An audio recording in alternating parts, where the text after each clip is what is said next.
Rajasthan nurses association द्वारा 19 जनवरी को सरकार के समक्ष अपना मांग पत्र पेश किया था। राजस्थान सरकार द्वारा अभी तक उस मांग पत्र पर कार्रवाई नहीं की गई है। पदोन्नति के लिए सरकार द्वारा प्रोसेस स्टार्ट किया गया है। हमारी जो नर्सेज की डिमांड है, उन डिमांड के लिए जो 11 सूत्रीय मांग पत्र है, उसके लिए हमने विधिवत आंदोलन की रूपरेखा बनाई है। 30 तारीख से हमारा आंदोलन शुरू किया जाएगा, 30 जनवरी से। सबसे पहले 30 और 31 तारीख को जिला मुख्यालय पर विरोध दर्ज कराकर मुख्यमंत्री, चिकित्सा मंत्री जी के नाम से कलेक्टर महोदय के माध्यम से ज्ञापन देंगे। पहले 2 दिन 30 और 31 जनवरी को यह प्रोग्राम रहेगा। उसके बाद में दूसरी स्टेप में 1 तारीख से और 4 तारीख तक लगातार काली पट्टी बांधकर गांधीवादी विरोध दर्ज कराया जाएगा, ड्यूटी पर रहते हुए, क्योंकि हम मानवीय दृष्टिकोण को देखते हुए कार्य करेंगे। ड्यूटी पर रहते हुए 1 तारीख से और 4 फरवरी तक काली पट्टी बांधकर विरोध दर्ज करवाया जाएगा। 5 तारीख को संपूर्ण राजस्थान में जिला हेडक्वार्टर पर कैंडल मार्च किया जाएगा ध्यान आकर्षण के लिए सरकार का। 6 तारीख को संपूर्ण राजस्थान में मुख्यालय, जिला चिकित्सालय मुख्यालय, CMHO office, medical college, headquarters पर सभी जगह संपूर्ण राजस्थान में धरने दिए जाएंगे, ध्यान आकर्षण गांधीवादी धरना दिया जाएगा। 7 तारीख को विशाल रैली का आयोजन किया जाएगा, जिसमें सरकार का ध्यान आकर्षण कराने के लिए गांधीवादी रैली और आक्रोश रैली के रूप में उस रैली को किया जाएगा।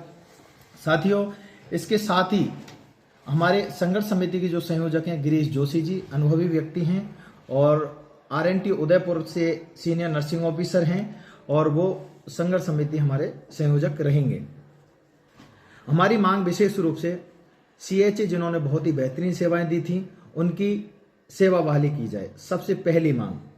दूसरी मांग, हमारे साथी 2009 में, 2013 में, 2016 में और 2018 में जो नियमित हुए हैं, संविदा काल 5 साल, 4 साल, 8 साल संविदा काल में काम करके आए हैं, उनको नोशनल लाभ दिया जाए जो उनका हक है। उनको उससे लगभग 30,000 नर्सेज लाभान्वित होंगे। तीसरी मांग है, वरिष्ठता के आधार पर अधिकारी लगाए जाएं, बाप को बाप की संज्ञा दी जाए, बेटे को बापों के ऊपर पदस्थापित नहीं किया जाना चाहिए। जैसे राजस्थान नर्सिंग काउंसिल में वर्तमान में जो व्यक्ति सरकार ने बिठा रखा है वो पूरी तरह से गलत है, नियम के हिसाब से ही नियुक्त किया जाए। नर्सिंग सीनियर नर्सिंग ऑफिसर की 6,000, नर्सिंग ऑफिसर की 12,000 और ANM की 8,000 नए पद स्वीकृत किए जाएं।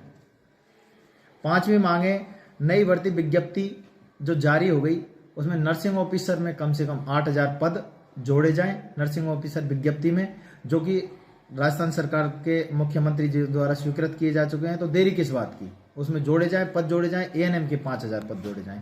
नई भर्ती में अतिशीघ्र पूरा किया जाए, डेट पे डेट बढ़ाकर इस भर्ती को विलंब नहीं किया जाए।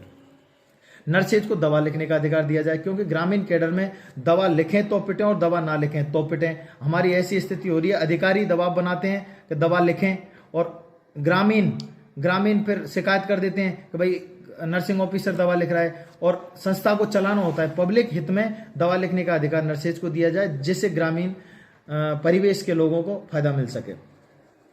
लिखित समझौते के अनुसार नर्सिंग ट्यूटर का पदनाम, मुकुल शर्मा जी के टाइम में एक हमारा आंदोलन हुआ था, 17 दिन का गांधीवादी आंदोलन, जिसमें नर्सिंग ट्यूटर का पदनाम व्याख्याता करने के लिए राज्य सरकार द्वारा लिखित में समझौता किया गया था, उसकी पालना करवाई जाए। व्याख्याता पदनाम नर्सेज का, नर्सिंग ट्यूटर का किया जाए। कोविड की प्रोत्साहन राशि बड़ा गंभीर विषय है। राज्य सरकार की घोषणा, मुख्यमंत्री जी की घोषणा और प्रोत्साहन राशि के नाम पर जीरो।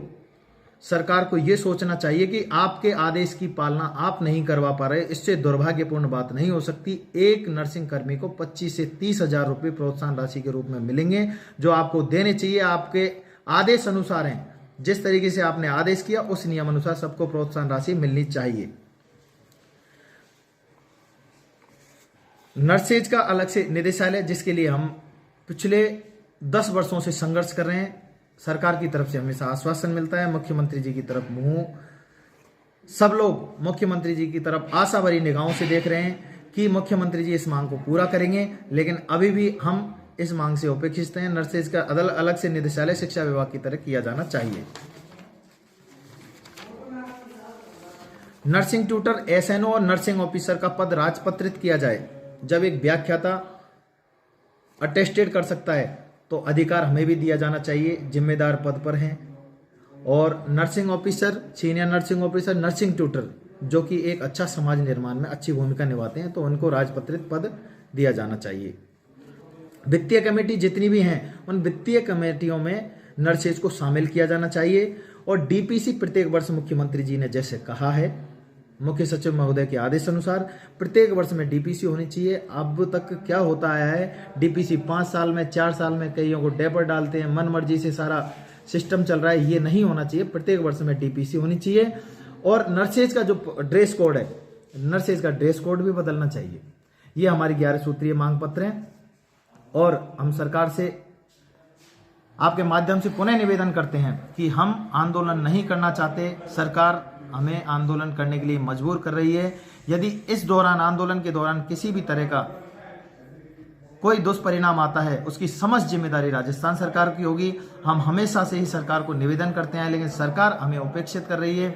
सरकार ने हमें पदनाम दिया, उसके लिए सरकार का बारंबार आभार, लेकिन अधिकार विहीन अधिकारी हमें बना दिया, जो पूरी तरह से गलत है। हम उसका विरोध करते हैं। हमें अधिकारी बनाया है तो हमें अधिकार भी दिए जाने चाहिए साहब। आपसे विनम्र निवेदन है। धन्यवाद। मैं खुशीराम मीणा, प्रदेश अध्यक्ष राजस्थान नर्सिंग एसोसिएशन।